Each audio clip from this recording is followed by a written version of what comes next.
اعوذ باللہ من الشیطان الرجیم بسم اللہ الرحمن الرحیم رب اشرح لی صدری ویسر لی امری واحلل عقدۃ من لسانی یفقہوا قولی۔ ریاض الصالحین حصہ اول، کھلے اور چھپے ہوئے کاموں اور حالات میں نیک نیتی کا ہونا ضروری ہے۔ عورت پر اس کے شوہر کے حق کا بیان۔ حضرت ابو علی طلق بن علی رضی اللہ تعالی عنہ سے روایت ہے کہ رسول اللہ صلی اللہ علیہ وسلم نے فرمایا، جب آدمی اپنی ضرورت کے لیے اپنی بیوی کو بلائے تو اسے چاہیے کہ وہ فوراً آ جائے، اگرچہ وہ تنور پر روٹی وغیرہ پکانے میں مشغول ہو۔ ترمذی، نسائی۔ امام ترمذی نے اسے حسن صحیح کہا ہے۔ فائدہ: اس سے بھی عورت کے لیے شوہر کے فرما بردار ہونے کا ایک مہتو کی تاکید واضح ہے۔ بے شک شریعت میں شوہر کا کافی درجہ ہے۔ جہاں عورتوں کے لیے ضروری ہے کہ وہ شوہروں کا مقام سمجھیں، وہاں شوہروں کو بھی اپنا مقام پہچاننا چاہیے۔ حضرت ابو ہریرہ رضی اللہ تعالی عنہ سے روایت ہے کہ رسول اللہ صلی اللہ علیہ وسلم نے فرمایا، اگر میں کسی کو کسی کے لیے سجدہ کرنے کا حکم دیتا تو میں یقیناً عورت کو حکم دیتا کہ وہ اپنے شوہر کو سجدہ کرے۔ ترمذی، حسن صحیح۔ فائدہ: اس سے بھی اس بات کو واضح کیا گیا ہے کہ عورت کے لیے شوہر کی عزت اور توقیر کتنی ضروری ہے۔ حضرت ام سلمہ رضی اللہ تعالی عنہا سے روایت ہے کہ رسول اللہ صلی اللہ علیہ وسلم نے فرمایا، جس عورت کا دیہانت اس حال میں ہوا کہ اس کا شوہر اس سے خوش تھا، وہ جنت میں جائے گی۔ ترمذی نے اسے حسن کہا ہے۔ یہ عظمت ایسی عورتوں کے لیے ہے جو احکام اور فرائض اسلام کی پابندی کے ساتھ اپنے شوہر کو بھی خوش رکھنے کا اہتمام کرتی ہیں۔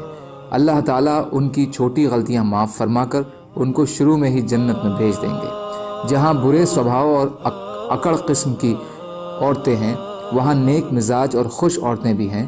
یہ حدیث ایسی اچھی خوبیوں والی عورتوں کے لیے ایک خوشخبری ہے۔ حضرت معاذ بن جبل رضی اللہ تعالی عنہ سے روایت ہے کہ نبی اکرم صلی اللہ علیہ وسلم نے فرمایا، جو عورت دنیا میں اپنے شوہر کو تکلیف پہنچاتی ہے تو اس کی حور عین میں سے ایک ہونے والی بیوی جنت میں کہتی ہے، اللہ تجھے ہلاک کرے، اسے تکلیف مت پہنچا، کیونکہ یہ تو تیرے پاس کچھ دن مہمان ہے، جلد ہی یہ تجھ سے جدا ہو کر ہمارے پاس آنے والا ہے۔ ترمذی نے اسے حسن کہا ہے۔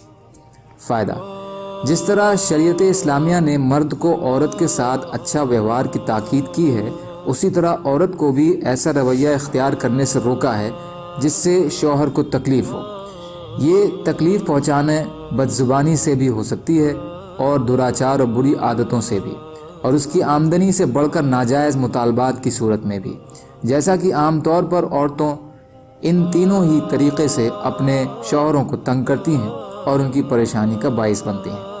باقی رہی یہ بات کہ جنت کی حور عین کو یہ پتہ کیسے ہوتا ہے کہ وہ عورت اپنے شوہر کو تکلیف پہنچا رہی ہے، تو گزارش ہے کہ اللہ تعالیٰ کو اس تک خبر پہنچانا کون سا مشکل ہے۔ ہو سکتا ہے کہ کچھ ملائکہ کو یہی ڈیوٹی لگا رکھی ہو۔ حضرت اسامہ بن زید رضی اللہ تعالیٰ عنہ سے روایت ہے کہ نبی اکرم صلی اللہ علیہ وسلم نے فرمایا، میں نے اپنے بعد مردوں کے حق میں عورتوں سے زیادہ خطرناک فتنہ کوئی اور نہیں چھوڑا۔ بخاری اور مسلم۔ فائدہ: اس میں نبی اکرم صلی اللہ علیہ وسلم نے عورت کے وجود کے حسن و جمال کو مردوں کے لیے تمام فتنوں میں سب سے بڑا اور سب سے زیادہ خطرناک فتنہ قرار دیا ہے، جس کا مشاہدہ آسانی سے کیا جا سکتا ہے۔ عام طور سے عورتوں کی ناجائز اچھاؤں کی تکمیل کے لیے مرد رشوت خوری اور ناجائز آمدنی کے طریقے اختیار کرنے پر مجبور ہوتے ہیں۔ اگر عورتیں نت نئے فیشنوں کے مطابق لباس اور زیورات پہننے کا شوق ترک کر کے سادگی کو اپنا لیں تو مرد کو حرام آمدنی اختیار کرنے کی زیادہ ضرورت پیش نہ آئے۔ اسی طرح شادی بیاہ کے موقعوں پر عورتیں ہی تمام بیہودہ رسم و رواج کرنے پر مردوں کو آمادہ کرتی ہیں اور شریعت کی سیما کی پامالی کے ساتھ بے پناہ خرچوں کا باعث بنتی ہیں۔